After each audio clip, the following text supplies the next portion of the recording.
El siguiente programa no contiene escenas de sexo ni de violencia. Se recomienda la compañía de un adulto responsable.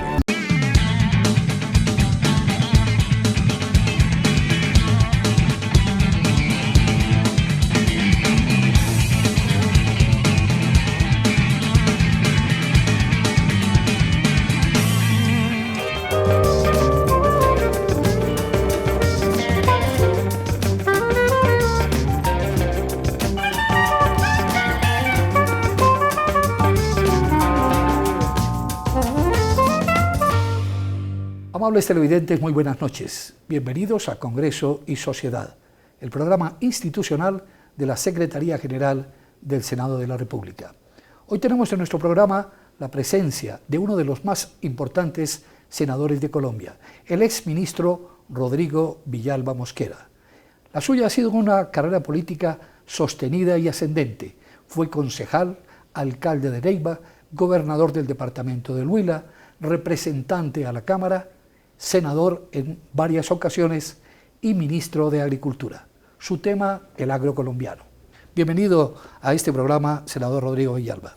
Néstor, saludo para usted y muchísimas gracias por esta oportunidad que voy a aprovechar al máximo. Ha llegado usted a la presidencia de la Comisión Tercera de Asuntos Económicos del Congreso. Es una de las más importantes comisiones, sin duda. Allí se decide la suerte de muchos proyectos del orden gubernamental, el presupuesto nacional entre ellos y el Plan Nacional de Desarrollo. ¿Cuáles son los desafíos que tiene usted en esa comisión? Sí, estoy complacido con la exaltación que hacen mis colegas de comisión para que dirija este primer año en este cuatrenio legislativo, esta célula legislativa. Los temas fundamentales de la comisión son presupuestales, fiscales y también económicos en general. Tenemos unas iniciativas que por allá transitarán ya rápido y fundamentalmente este primer año del gobierno necesita instrumentos para financiar, para sacar adelante su propuesta de gobierno, especialmente en la reelección presidencial de Santos. Ya presentaron el proyecto de presupuesto 2015 que está estimado en 216 billones de pesos, tiene connotaciones importantes, servicio a la deuda de 49 billones, pero hay algo muy importante, por primera vez, por lo menos en lo que yo conozco, el estimado presupuesto para educación está por encima de defensa. 29 billones de pesos están estimados propuestos para educación, sobre 28 para defensa. Esto es muy importante porque muestra una voluntad política del gobierno de lo social, por encima de los otros sectores. De modo pues que aspiramos a que allí también esté y vamos a defender que haya un presupuesto importante para el agro. Mire, el presupuesto de este año, que fue aprobado el año anterior con marchas, con toda la crisis del sector agropecuario, pasó de 1 billón de pesos del 2010, cuando arranca el gobierno Santos, a 5 billones de pesos. Pero obviamente hubo que, fuera el presupuesto normal, aforados los presupuestos tranquilos, un presupuesto adicional con una destinación específica, cuando ya le dimos la mitad de la contribución del 4 por mil, que eso era más de 3 billones de pesos. Entonces termina con más de 5 billones. Ese presupuesto debe ser piso. De aquí en adelante no puede haber un solo peso menos para el sector agropecuario, que requiere competitividad, pero también requiere condiciones para que los campesinos permanezcan en el campo. Es que el campo quedó solo. Los del campo, los que están allá, son ya viejos. Los jóvenes no quieren estar allá, no hay ningún atractivo de condiciones de vida y de rentabilidad en el producto agrícola. Hay una crisis estructural en el campo colombiano. ¿Cuáles son los síntomas de esa crisis y cuáles son los suyos como estudiosos del tema agropecuario, los propósitos y las soluciones que encuentra a esa crisis? Mire, la crisis es del siguiente tenor: es social, es productiva, de competitividad y también de orden público. Son ingredientes que se acumularon todos, que los dejamos avanzar en varios periodos y eso estalló. Pero lo peor es que cuando estalló, los instrumentos del gobierno y gremiales se quedaron cortos porque parece que no se dieron cuenta que eso había cambiado. Le pongo el ejemplo del café. El café, que es el producto insignia de la agricultura y las exportaciones, en el pasado estaba concentrado mucho en el antiguo eje cafetero y de grandes industriales de este país. Casi que era fácil resolver con ellos temas reuniéndose en el Club de Manizales, el Club de Medellín o alrededor de la Federación Nacional. Pero ahora eso cambió. Los principales productores no están allí, están en el sur del país. El Huila, principal productor de café, y es productor importante ahora el Tolima, Cauca, Nariño. Pero también cambió alrededor del mapa nacional cafetero, también cambió la estratificación. Ya el café no es de grande, la caficultura es de pequeños y pequeñísimos. Entonces, cuando fueron a atender la crisis de ahora, trataron de atenderla con los mismos instrumentos viejos y por eso no pudieron resolver la crisis. Acudieron al fondo del café, estaba en cero, estaba en rojo. Entonces, hay que actualizar ese mapa, hay que actualizar el gremio y el gobierno de dotarse de instrumentos modernos. Aquí tiene que haber un nuevo ordenamiento productivo nacional.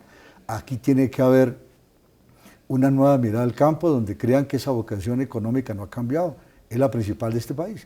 Otro factor que influyó en la crisis del campo es que nos engolosinamos, no este gobierno, desde el anterior, con la locomotora mineroenergética. Aquí está la salvación, aquí nos genera unos dividendos, genera dólares, entonces vamos con el boom petrolero, vamos con el boom minero, y se abrieron de piernas, se abrieron el gobierno colombiano con unas gabelas que no tenían nunca, con contratos de seguridad jurídica, sin pagar impuestos, con todo tipo de gabelas.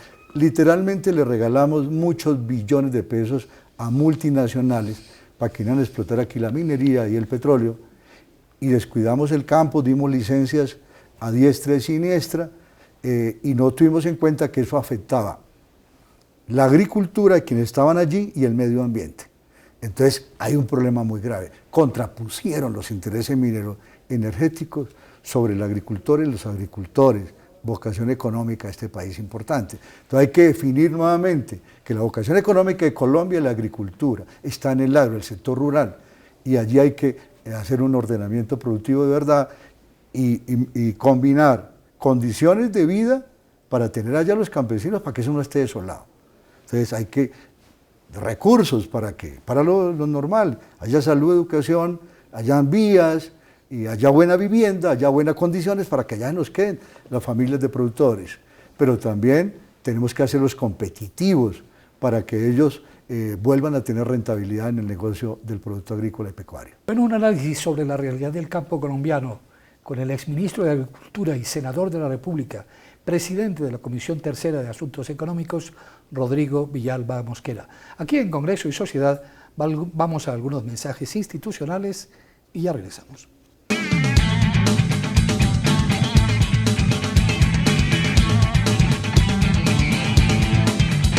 El Senado también es interactivo. Para que sepan todo lo que aquí ocurre, visiten nuestra página web www.senado.gov.co. Y si quieren interactuar con nosotros, pueden seguirnos en Twitter @senado.gov.co y @noticiero senado. En Facebook estamos en www.facebook.com/senado.gov.co. Somos un congreso de puertas abiertas.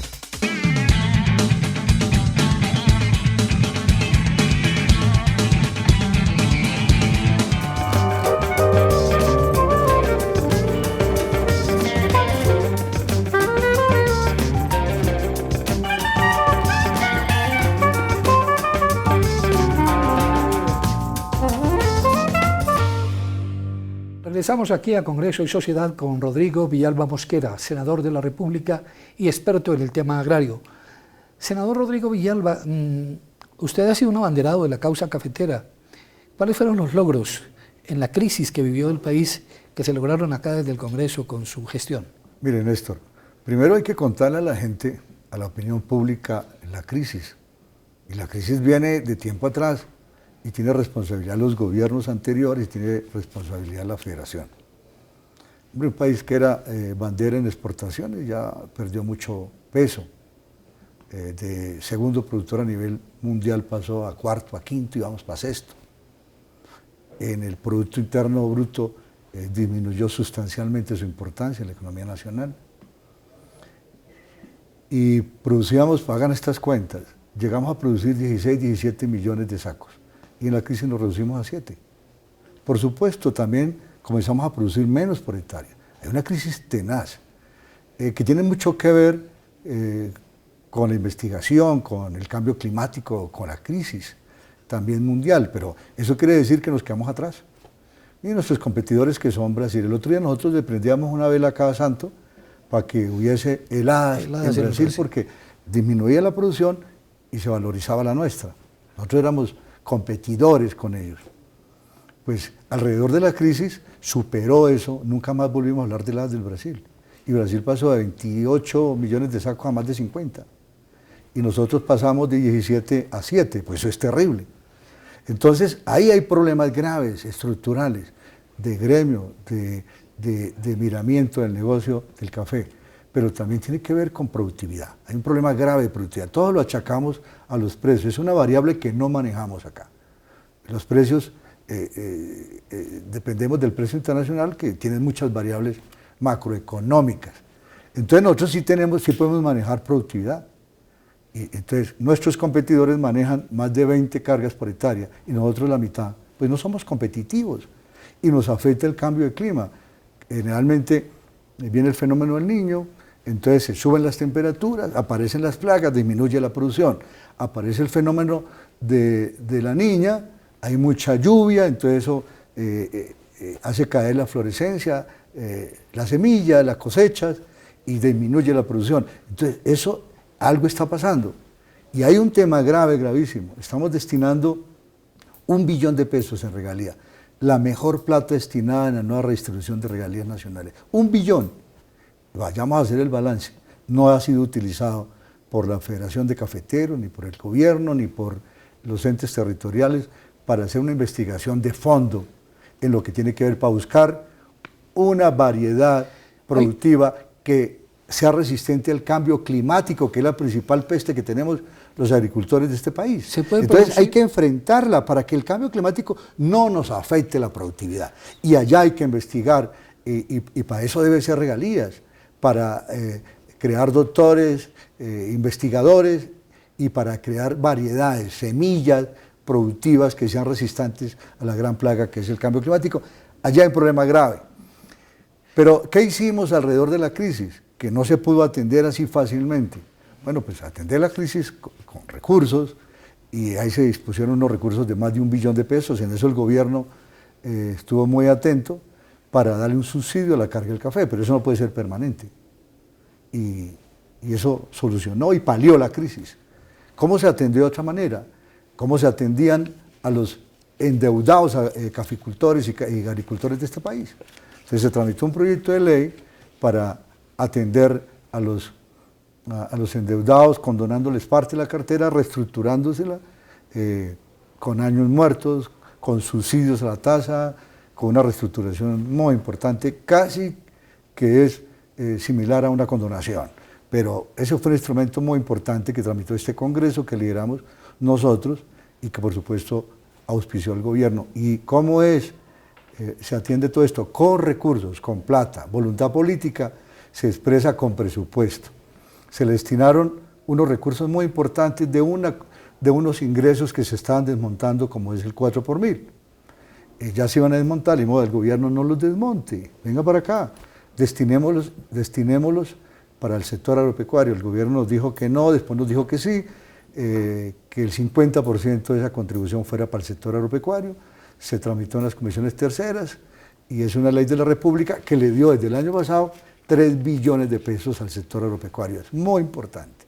Por eso he dicho que ahora, cuando estamos hablando de esta nueva legislatura, y en eso está el gobierno coincidente y nos gusta mucho, no va a desmontar ya el 4 por 1000. Hay que buscar que todo vaya para el sector agropecuario. ¿Ha sido provechosa la gestión del gobierno Santos, del primer gobierno Santos, en función del campo colombiano? ¿O se requiere otra nueva mirada al campo? Bueno, yo creo que hay dos tiempos. Uno, que los ministros fueron inferiores al compromiso.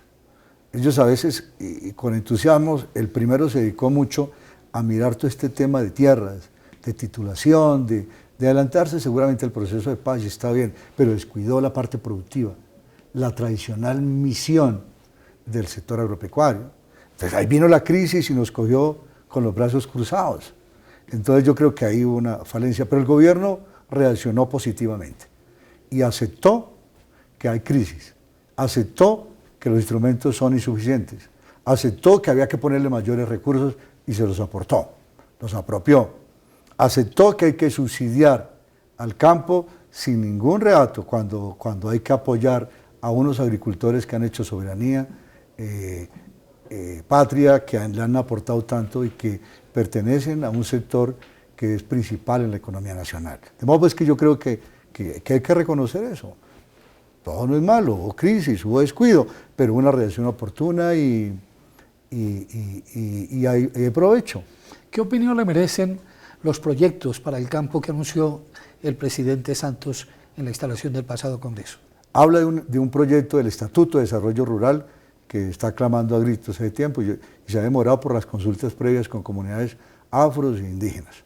Y yo creo que eso es muy importante. Habla también, hay que resolver el tema de tierra, de baldíos. Aquí nos quedamos sin baldíos y no supimos qué hacer con ellos. Se titulaban indiscriminadamente a los campesinos y ellos no hacían nada con eso y terminaban vendiendo eso a los grandes. Hay que resolver ese tema, donde la economía campesina, la economía de los pequeños, sea compatible con lo de los grandes. Ese binomio no es incompatible, es compatible totalmente.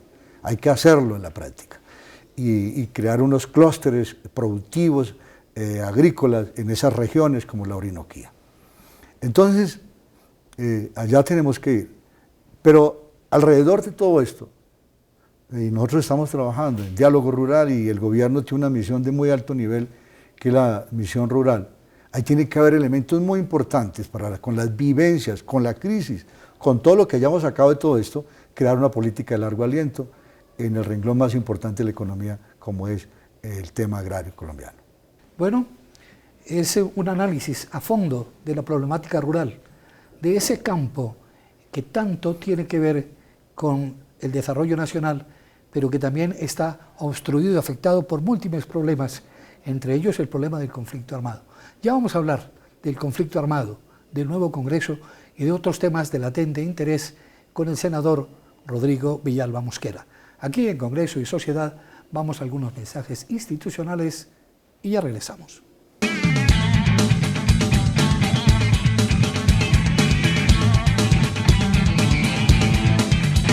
El Senado también es interactivo. Para que sepan todo lo que aquí ocurre, visiten nuestra página web www.senado.gov.co. Y si quieren interactuar con nosotros, pueden seguirnos en Twitter @senado.gov.co y @noticierosenado. En Facebook estamos en www.facebook.com/senado.gov.co. Somos un Congreso de puertas abiertas.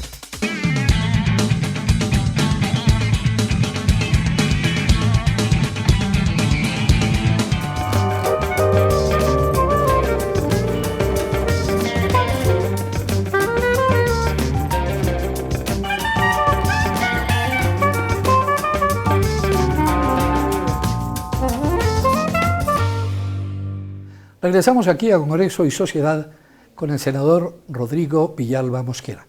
Senador Rodrigo Villalba, la paz es el gran anhelo de los colombianos. El escenario de la guerra es precisamente el campo, ese que tanto concita su preocupación. ¿Cuáles son las grandes reformas que debe acometer el Congreso de la República, el nuevo gobierno Santos, en función del proceso de paz y de una paz estable, duradera y definitiva? Yo quiero ponerme en contexto. Primero, la paz es un bien superior y todos los colombianos debemos de apoyar los intentos de negociación para darle una salida negociada al conflicto. Y hay que reconocer que existe el conflicto. Y no se ha podido resolver por la vía militar, eso es cierto. Y hay que aprovechar que hay condiciones favorables. Primero, la FARC está golpeada política y militarmente, ya no es la misma de antes, ya no tiene los aliados que tenía Venezuela, Ecuador, y tampoco la comunidad internacional se sonríe con ellos, los coge y los presiona permanentemente. En segundo lugar, el gobierno del presidente Santos tomó el toro por los cuernos, hizo una preagenda discreta, sin micrófonos, en el exterior para que no afecte la cotidianidad nuestra, y se ha desarrollado y ha tenido avances nunca antes vistos, todos lo reconocen, propios y enemigos del proceso, y están en buenas condiciones para llegar a feliz término. Está afectado ahora por esos riesgos que aparecen, especialmente por la torpeza de la FARC. Nadie entiende lo que está ocurriendo, nadie entiende, y la sociedad menos, cuando hay tanta sensibilidad, ellos, ¿quién va a entender que haya voluntad política para avanzar la negociación en La Habana y aquí atentando contra la sociedad civil, contra la infraestructura, contra la economía, contra la fuerza pública, contra la población civil? Eso no lo entiende nadie, nadie. Y crea un ambiente negativo en la sociedad, en la opinión pública, que es necesaria para apoyar el proceso y después para rubricarlo, refrendarlo en las urnas, para aprobar finalmente lo que se negocie. De modo que están equivocados. Pareciera que la FARC es aliada de los enemigos del proceso. Esto hay que superarlo. Ellos tienen que entender que este es un bien superior y que clama a gritos el pueblo colombiano la solución. Entonces tienen que entender para no ir a ponerlo en riesgo. Y yo creo que tenemos que hacer esfuerzos, no aprovechar las circunstancias para ahondar las dificultades, hay que solucionarlas, hay que apoyar al presidente para que supere estas dificultades, encamine el proceso y lo saque adelante. ¿Qué tiene que hacer el Congreso? Hay que terminar de darle al presidente, al gobierno, instrumentos para que pueda terminar felizmente el proceso. Hay que revisar todo eso del marco jurídico por la paz, todo lo que requiere el presidente para llegar a la negociación, hay que apoyarlo. Y simultáneamente hay que prepararnos para el posconflicto, prepararnos con temas agrarios. Por ejemplo, los guerrilleros hay que reinsertarlos productivamente para no repetir la historia de los paramilitares, que cambiaron de uniforme y se pusieron otro nombre, que son de paramilitares a Bacrín, y ahí están vivos, vivitos. Entonces, hay que reinsertarlos de verdad para extirpar ese cáncer de violencia, y a estos que han estado en las filas hay que incorporarlos a la actividad productiva. Eso hay que hacerlo. Pero obviamente yo creo que no se repita la historia del pasado, que era traerlos a las ciudades al estadio. Ya no cabe ni un carro más en las grandes urbes. Entonces hay que tenerlos allá, en zonas, en la Orinoquía, en el Caquetá, en el Putumayo, Magdalena Medio, no sé dónde, en la costa, en muchas partes, que sea propicio con tierras. Hablar de aldeas agrícolas. Ojalá al lado, la Orinoquía, al lado de los grandes, de las multinacionales. Ojalá crear ahí el clúster donde hayan pequeños agricultores, pueden ser estos reinsertados, al lado de donde está el gran capital, donde está la gran infraestructura productiva. Entonces yo creo que eso hay que hacerlo, pero simultáneamente que hay que darle la mano a los reinsertados, hay que darle la mano con instrumentos reales a aquellos campesinos que han sido víctimas de la violencia, que han estado en esas zonas de conflicto. A ellos hay que darles, y que están padeciendo la incompetitividad y el atraso. Entonces, a ellos hay que darles condiciones para que ellos puedan mantenerse allí, también en aldeas, con servicios públicos, todos, con condiciones de vida y condiciones de rentabilidad. Entonces, hay que atender, es parte de las reformas, a los agricultores, a los campesinos de zonas de conflicto de manera privilegiada. Esos son temas que hay que hacer alrededor de tantos otros, que hay que caminar en esta dirección para arreglar este problema de violencia en el país. Pero la paz se hace con todos, doctor Rodrigo Villalba. Entonces hay otros frentes también que hay que tener. Hay que hacer una reforma política, una reforma a la salud, una reforma, agraria de hecho, una reforma a la justicia. ¿Cómo ve usted en esta expectativa del proceso de paz que tan compleja como la que estamos viviendo, el nuevo Congreso, el hecho de que haya fuerzas tan contradictorias alrededor inclusive del proceso de paz al interior del Congreso? ¿Cómo ve las nuevas deliberaciones, los nuevos protagonistas? La paz hay que hacerla con todos, eso es cierto. Hay que involucrar también a los militares y policías que se han visto afectados en investigaciones penales, en actos que tienen que ver con el conflicto mismo, con el tema de orden público. A ellos también hay que involucrarlos y tiene que haber un tratamiento especial. Así como vamos a tener una justicia transicional para los insurgentes, hay que tener una justicia especial, en buenas condiciones también, para policías y militares que han envueltos en temas del propio conflicto. Yo creo que eso es equidad. Pero por otro lado, lo de la reforma, claro, tiene que haber reforma a la justicia, tiene que haber reforma política, tiene que haber un marco más regulado donde quepamos todos. La reforma política, hay que cambiar el sistema electoral.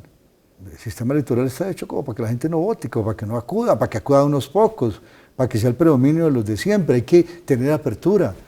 seguramente hay que hablar del voto obligatorio, hay que hablar de las listas cerradas, hay que abaratar los costos para que puedan otros actores hacer política en buenas condiciones de competitividad.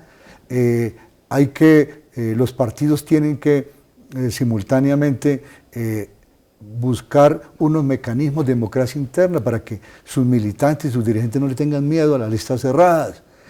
Tiene que haber unas mejores condiciones para hacer política en este país y romperle el espinazo a ese problema tan grave del alto costo para hacer política. Es que esto se volvió una oportunidad económica para muchos sectores populares, dirigentes de todos los niveles, altos, regulares y medios, donde ven en elecciones una oportunidad económica y todo el mundo está pendiente de cada elecciones para ver cómo cogen algo, y eso obviamente encareció el costo electoral. Eso hay que bajarlo, eso es sano para la democracia. Yo creo que hay que hay que hacer un ajuste institucional que fue afectado con la reelección presidencial. Lo primero que hay que hacer es eliminarla. Y yo creo que no estamos, la reelección presidencial, la reelección para todo. Yo creo que no estamos de acuerdo con todos los actores, yo creo, salvo el Centro Democrático, de hecho, que no es amigo, pero los demás son amigos de eliminarla. Y hay que avanzar en muchas cosas más y volver a ajustar periodos, ajustar competencias.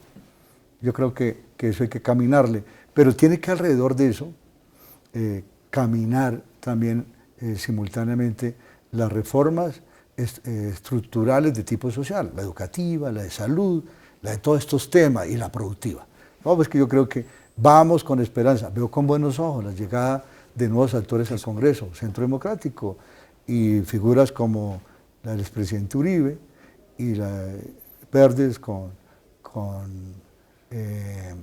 Claudia López, Antonio Navarro, y por otro lado el mismo Partido Liberal con Serpa. Yo creo que ellos le van a dar pues una dinámica, un interés superior a los debates y al mismo trámite legislativo en este cuatrenio. Yo creo que eso les sirve, y si son juiciosos una bancada, eso es un ejemplo para los demás, y las bancadas no pueden quedar cortas. Entonces, si el Centro Democrático viene como una bancada coherente, eso le sirve para que las demás bancadas sean juiciosas, y nos tenemos que proponer también a ser juiciosos, a llevar los debates preparados, a combinar las actuaciones y a especializarnos. Entonces, el uno se ha especializado en tema electoral, el otro en la vida municipal, el otro en los temas judiciales, el otro en el sector agropecuario, el otro en el sector energético, etcétera, etcétera. Eso va a servir y hay que aprovecharlo de la mejor manera. ¿Cuál es finalmente, doctor Rodrigo Villalba Mosquera, la bandera o las grandes banderas del Partido Liberal, su partido, para esta legislatura que se antoja histórica? Este partido hemos estado trabajando juiciosos. Vea que ha cundido el ejemplo. Con juicio nos hemos reunido desde la semana anterior en varias oportunidades, y ya tenemos previsto varios proyectos de ley, uno de acto legislativo que es ajuste institucional, y allí se prevé varias de las cosas que estamos hablando. De ajuste institucional con reforma política, con reforma judicial, tocando algunos aspectos de la vida regional. Y tenemos otro proyecto sobre gas domiciliario, tenemos otro proyecto listo sobre guarderías, para que las madres puedan tener guardería, las madres cabeza de familia en sus propias empresas, y esas empresas que permitan eso tienen unos estímulos fiscales. La ley del último empleo, acuérdense que el Partido Liberal presentó y fue exitoso la ley del primer empleo, en las mismas condiciones, pero para aquellos mayores de 50 años que no los emplea hoy nadie. Entonces hay esas condiciones para las empresas públicas o privadas que emplean a los mayores de 50 años. También vamos a trabajar sobre el tema de, otra vez, reducción del precio de la gasolina, tema agrario, y bueno, hay una serie de temas ahí que tenemos en la agenda y que ya estamos trabajando, algunos ya terminados, los articulados de los proyectos, y vamos a hacer también muy productivo esta labor legislativa.